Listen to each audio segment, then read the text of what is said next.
দুর্যোগের পর এখনো পর্যন্ত ৩ দিন পার হয়ে গিয়েছে। এখনো পর্যন্ত অনেকেই স্বাভাবিক ছন্দে ফেরার চেষ্টায় পাহাড় ভাঙা সেতু মেরামতি হচ্ছে, ঘুরপথেই যাতায়াত চলছে। আপাতত অস্থায়ী সেতু তৈরির চেষ্টা করছে প্রশাসন।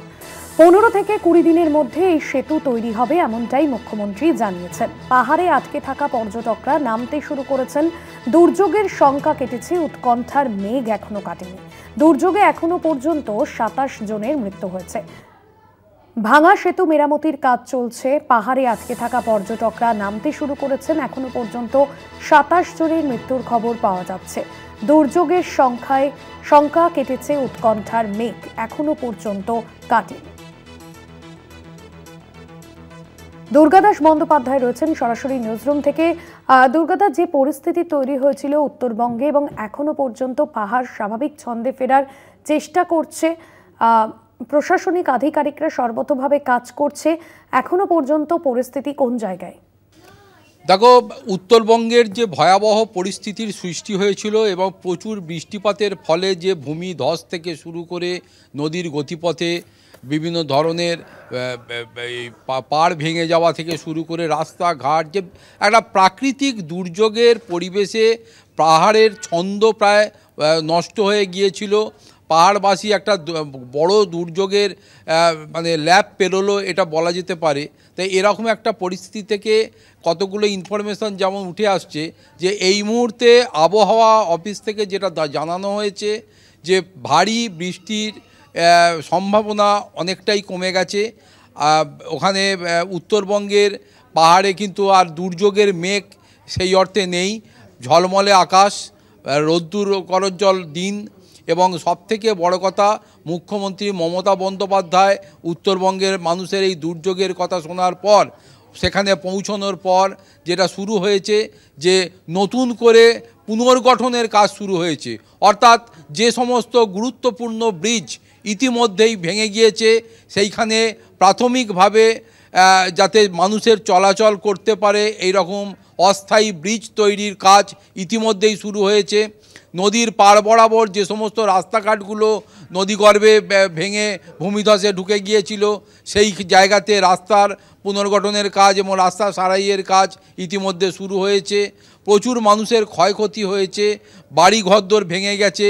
তাই সেখানেও যাতে মানুষের, গরিব মানুষের, পাহাড়ের মানুষের যাতে যে কষ্ট লাঘব হয়, সেই বিষয়টা নিয়ে ইতিমধ্যেই একাধিক উচ্চ পর্যায়ের বৈঠক করেছেন প্রশাসনিক কর্তাদের সঙ্গে।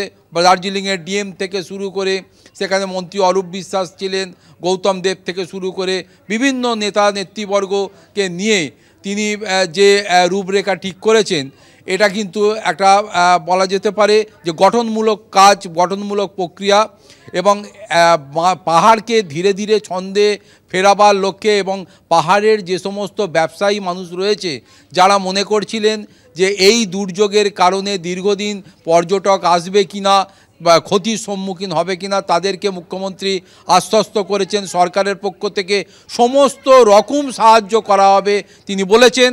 পাশাপাশি এটাও বলা হয়েছে যে দ্রুত রাস্তাঘাট ব্রিজ সারাই হয়ে গেলেই কিন্তু পর্যটক আবার পুনরায় আগের মতো করে বা পাহাড়ে তারা আসবেন। ইতিমধ্যে বলে রাখা ভালো যে বক্সা জঙ্গল, সেখানে কিন্তু জঙ্গল সাফারিও গতকাল পরশু থেকে শুরু হয়ে গিয়েছে।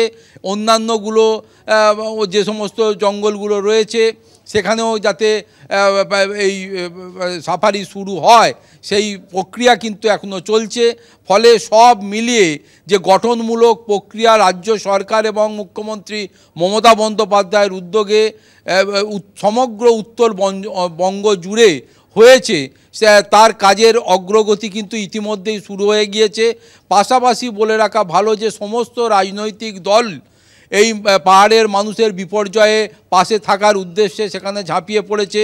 বিরোধী রাজনৈতিক দলে বিজেপির পক্ষ থেকে শুভেন্দু অধিকারী যদিও বলেছেন যে পাহাড়ে অবৈজ্ঞানিকভাবে একাধিক যে এই বাঁধের সৃষ্টি করা হচ্ছে এবং মাটি তুলে নেওয়া হচ্ছে, অবৈধভাবে বালি তুলে নেওয়া হচ্ছে, পাথর কেটে নেওয়া হচ্ছে, এর ফলে নদীর গতিপথের পরিবর্তন হচ্ছে।